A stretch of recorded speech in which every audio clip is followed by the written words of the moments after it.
So first thing that I wanted to kind of do is say, like, how did I get here, right? How do I know you? How did I get to this point, right? So I've been on a journey with my two boys, both with ADHD. They are now 12 and 14. And we have been on a journey for 7 years. Have done so many things. Um, we have tried meds. That didn't work. And what I have been doing is trying to just keep digging underneath. I'm like, okay, there has to be a root cause for these things, right, that are going on. Explosions, just, difficulties at school, right? Kind of the typical ADHD things.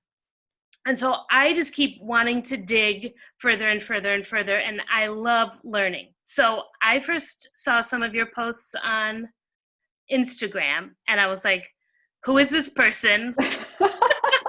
Where'd she come from? And so that was where I first met you. And then I wanted to have you on my blog because I thought this woman has a lot to tell about her own journey.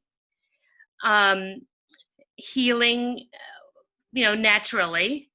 And so I had you on my blog, and then you invited me to join your ADHD method, which I wholeheartedly said yes, because I'm always excited to be learning more. And I just thought this woman has so much knowledge that I would like, to receive. And as part of that, you suggested that my kids get a hair analysis.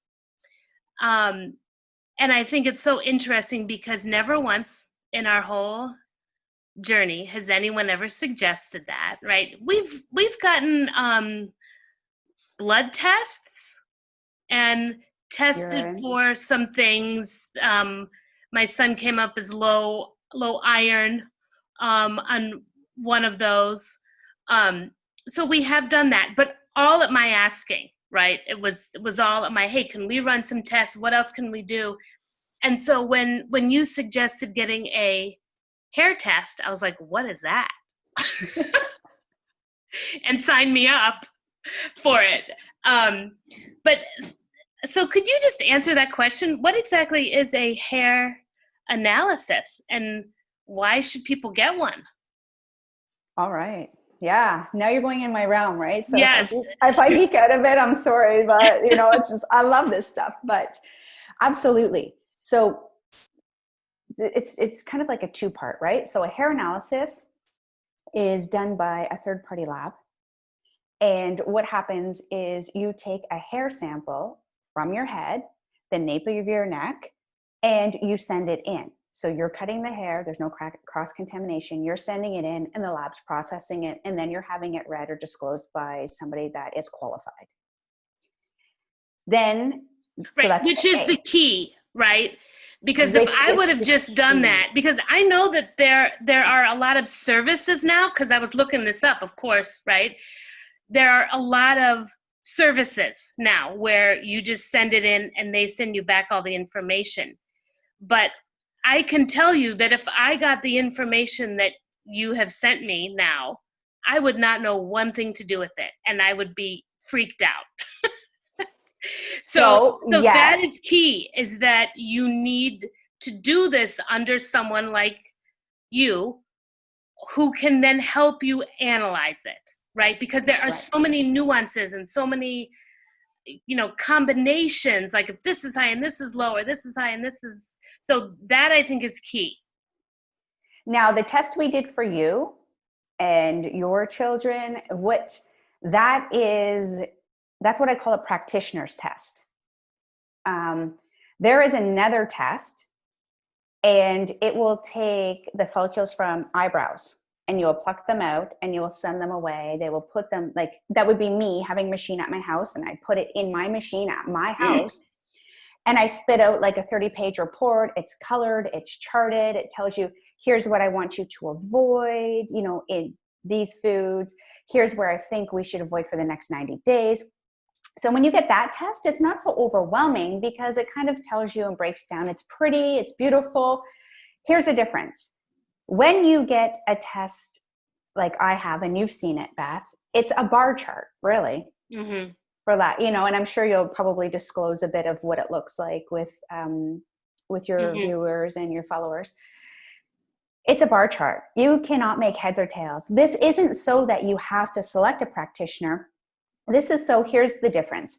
When you, collect like eyebrows or, there's other areas, like you can do pubic hairs and stuff like it people don't have. And you do it that way, the follicle, that's holding DNA. So I will not get involved in any of that. That's DNA collection. That's a whole other ball game, right?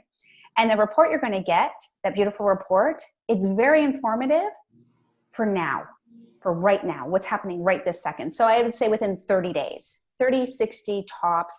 We could maybe stretch it to 90, but that's hard pressed. So it's telling you what you need to do right this second, like what's circulating in your body. The test that I had ran for your sons is a memory test. It is in the hair because hair holds memory. So we are going back. So it's telling us a story, and you're seeing that now. It's not telling you, nowhere on here is it going to say, hey, Beth, you need to, I want you to increase vitamin A and your vitamin A foods. Nowhere will you see that in the report. Now, when I read it, I can tell you that I think we need to go this route, and here's, recommendations. But nowhere it's going to tell you. It's going to tell you heavy metal toxicity. It's going to tell you minerals, and it's going to tell you what I call the proton pumps. So we have minerals like a calcium, magnesium that work together. It's going to tell you the ratio of what's working. And each of those ratios will tell you, say, if the thyroid's working, if there's vitality, if there's a life force, which is like the mitochondria. So I won't go too deep, but I just wanted to really just give your viewers a classification. So yes, you can go online and for $199 or $299, send somebody your eyebrow follicles, and you know what you need to do right this second. But it doesn't tell us the story on how to get past what we need to do going forward. Right. So that means that you need to do that test really every 60 to 90 days. So interesting. And that's kind of the difference. So then how is a hair test different than a blood test? Right. So a blood test does what's circulating, right? So it's whatever's circulating in the body at that time. So if we take iron, for example, you said your son is low in iron. May I disclose something on one of the reports? I won't say who because we're not getting to those realms. But as an example, the son that you said has low iron and was on iron supplements, and then we look at his lab and I go, he has iron. He has lots of iron. He has more iron than a male should have. So what it tells us is his body can't find the pathway to use it. So what happens is it's like a dam. So here's the dam and here's all the flooding water, but it just hits we get little bits of seeps, enough to keep the riverbed flowing. But this is where the pool of water is happening, or the pool of iron is happening. But if we don't take away that dam, it's always going to be drips and drabs and a constant supplementation. So we want to remove the dam and let the flow. So then we have like a waterfall, a water flow, sort of, kind of, right? Either way works. So I could go right now, get a blood test for him, and it still might show low iron or average iron. Right. And since we're working together, what we're going to be doing is, of course, through my recommendations, I'm going to ask you to go do a panel of how I see. We've discussed that, and go from there, because I also want to be able to show clients this is how we read between the two. Now, don't get me wrong, blood labs and urinalysis and stool samples, they all have relevancy, but it's only a piece of the story. Gotcha. Right? Because why, you're going to say, why is my son low in iron? And they're going to say, oh, not eating enough red meat, not eating enough meat, not enough vegetables. And then I'm going to say, Right. That's only just a part of it. right? If Not nutrition easy plays a part of it. role, nutrition plays a role, but holy Hannah, that's a role, you know. And I'm a registered holistic nutritionist, so I know how powerful nutrition is, but it's a role. Very interesting. So do you have any typical results that you see from kids who come to you who they say, you know, I have ADHD? Do you see typical things, or is there no typical? I mean, is every kid different? No, I do see typical. I do see typical through atypical. I know that totally is like a what? But what I mean is, like when you and I were talking ahead of time, I said, you know what, I'm going to be very interested to see the phosphorus levels.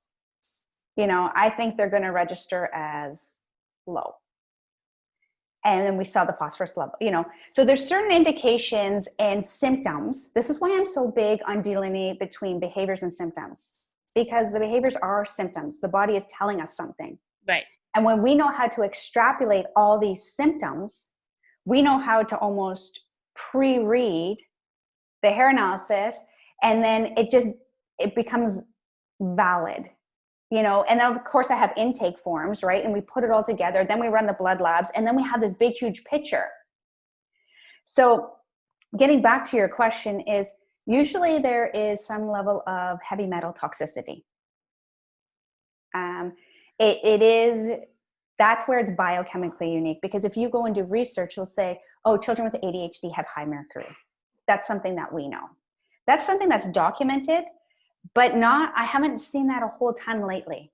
Mm-hmm. I'm seeing other things like maybe leads and cadmiums and barium, and like that's been, you know, more on now some are definitely more, let's say, carcinogenic and toxic, but at the same time, that's what I see. I see maybe phospholipids. I see a calcium magnesium imbalance. You see potassium and sodium imbalance. So again, these are all the vitalities. So when I'm looking at this, I'm looking at thyroid implications. I'm looking at like the endocrine disruptors. I'm looking at other factors that if you take their symptoms and you take ADHD, they mesh just so nicely that you're like, you know, I've uncovered type 2 diabetes. I've uncovered hyper and hypothyroidism. And then we have to go back and go, okay, is it ADHD? Is it this? Is it a combination? And then it's like the onion. Everyone will hear me talk about this onion. Onion has layers. Right. So people get defeated all the time because no wonder they're getting defeated. They make a dietary change, or they take out gluten for like 2 months and it didn't make a difference. Or they're eating healthy foods and the symptoms are worse. Well, that's because they could be eating a healthy food that's actually toxic to them. Mm-hmm. So that's what we're looking at. So the long story short is, when we start delayering the onion, when we start putting all these tests together, and when the clinician starts listening, that's the big one, right? So when we start listening, things start improving, you know. So then what other tests do you typically run after this? So, you know, maybe there's certain things you see and then, okay, now we have to dig a little deeper, right? So then kind of what's next? Really? So there's 4 functional labs that I have preference over. So one is a food analysis. So it's like a food sensitivity test. It's a panel, and that's easy. Like that's just, you do that at home. Like all these tests you do at home, which I love, right? And then you send them in. There is a stool culture. So it's a GI mapping, and we look for parasitic activity. And then there's another one that's called the OAT, or the organic acid test. And that breaks down, that is like the mother of tests. I have heard of that one. That is the mother of tests. There in my studies, but I have heard of that one. So, and I would say it is like the most expensive test. So what I like to do, and through the ADHD Kids Nutrition Method, is I put in a hair analysis now. Like I've noted that, you know what, I don't want to go back to parents who've now come in and say, here, now we've got to do another test and whatever. I start off with a hair analysis because one, I don't want to supplement and waste money. It's the worst. And well, you've seen the values and the benefits, right? Right. And we need to see those other triggers because Beth, you've already been on this journey for 7 years of changing diet. And even coming into the program, you're like, oh my gosh, I didn't even know, right? And that's when like we can work and we can tweak and whatever. And then you notice some noticeable changes and you're like, I can't believe we've been doing this for 7 years. In 7 days, I did this. Right. That's because you didn't know. Right. And you don't know what you don't know. Exactly. And I feel like, which is why I'm so excited to be sharing, which I have loved sharing every single part of what I've been doing, because I'm, constantly finding value with something. I'm like, oh my gosh, I want to share this because it's just not out there. People are like, you have ADHD, here's a med, without any further exploration. And so I just really think it's so valuable to just explore things a little more, and I'm not anti-med in the sense that some people find value, I don't want to get into that. Right. We did not. It made things worse for us. So it's just so exciting to be peeling that onion even more, because I thought we had gotten down to the core. No. Because I feel like I've been peeling onions all the time. What's underneath that? What's underneath this? But now we're seeing. Interesting to think, all right, I can still be peeling that onion even more. So that's. And you can always do additional blood labs and urinalysis and stuff. Sometimes doctors will order like a parasitic test, right? But usually most parasites are dead by the time they enter into the canal to be excreted. So there are specialized testing as well. That's why the GI mapping. But when you have the blood, again, it's such a small, minuscule amount. So yes, I can say, there's certain labs, but I'm not going to because one, obviously I don't have a medical profession in order to substantiate that. But at the same time, unless you understand why you're running them, you're going to go to your doctor and not be informed. And they're going to say, you don't need that. That person's crazy. Why are you listening to them? Why are you doing, you know what I mean? And then there's that self-doubt, which keeps you on that cyclical cycle of, I don't know what to do, and overwhelm. So once I will not do anything until like we do nutrition first. And as we're collecting the sample, then we do the supplementation, and then we start unpeeling the layers. Because could you imagine not going into the nutrition first and seeing some of those traits that you saw? Because if I just inoculate people with supplements, I'm doing no different than medicine. So I don't like to do that. I like the parents and the children to start feeling the differences and seeing the differences, and then bio-uniquely creating their own formula so that they can go forward. Right. And food is such a big deal. And unfortunately, I feel like so many people just, again, they don't know what they don't know. Right. And so I have learned so much on this, but there's so much junk out there that kids are eating that it's, And it's in like cadmium is a heavy metal. It's in our food and water. Yeah. Right. And we don't even know.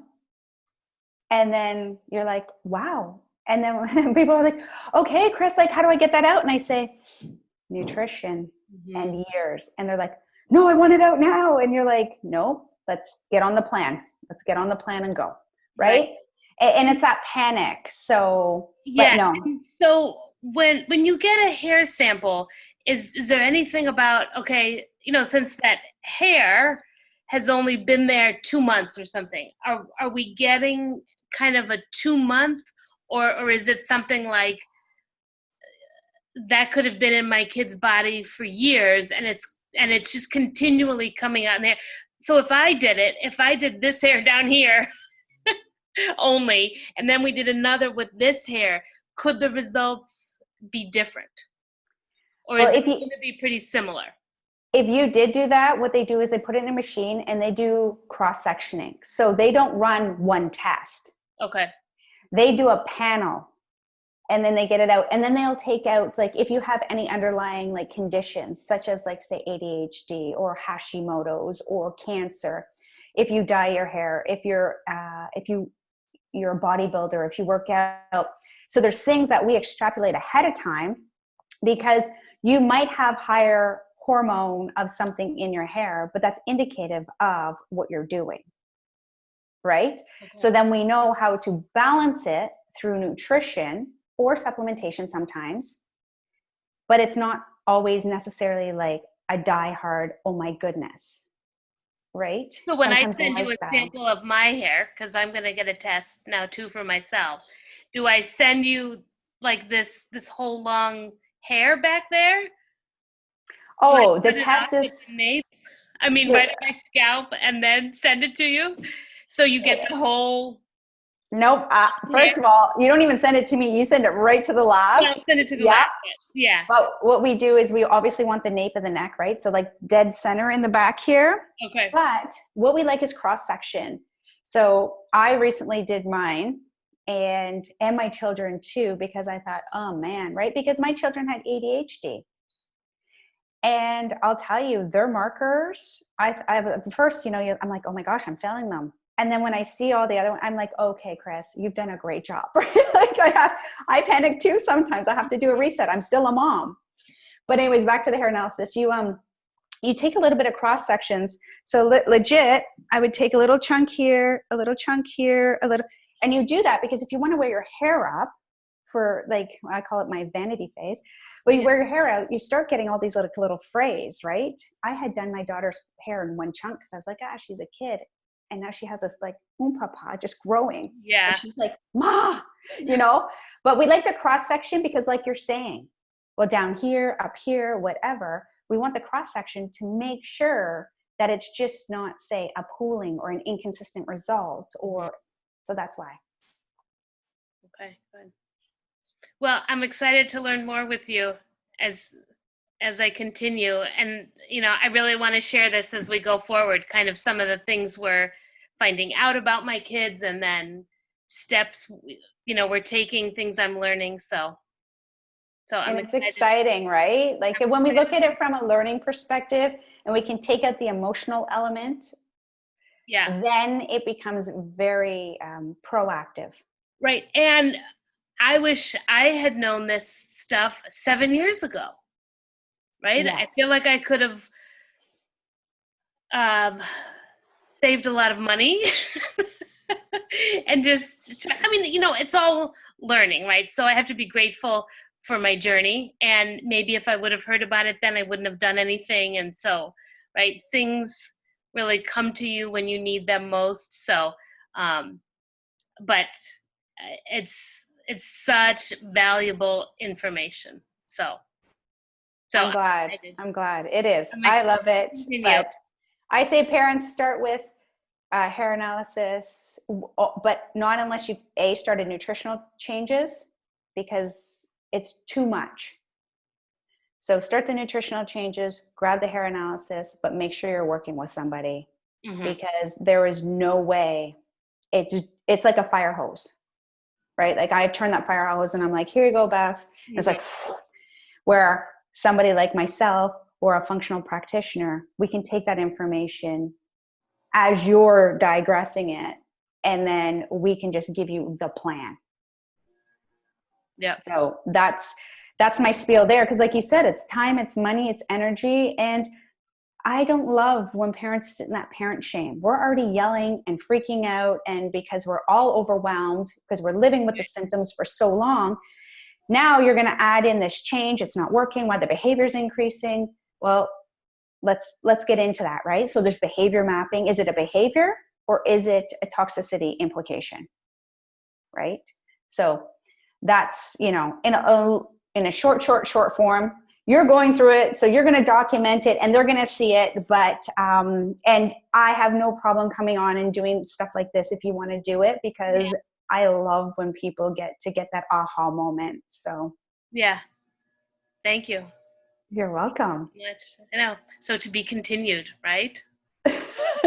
Well, such is life. It's always a continual rotation. We get so far, and like you said, something else comes up and you have to go, am I going to accept that as information now and deal with it, or am I going to hold off? But it's on everybody's timelines.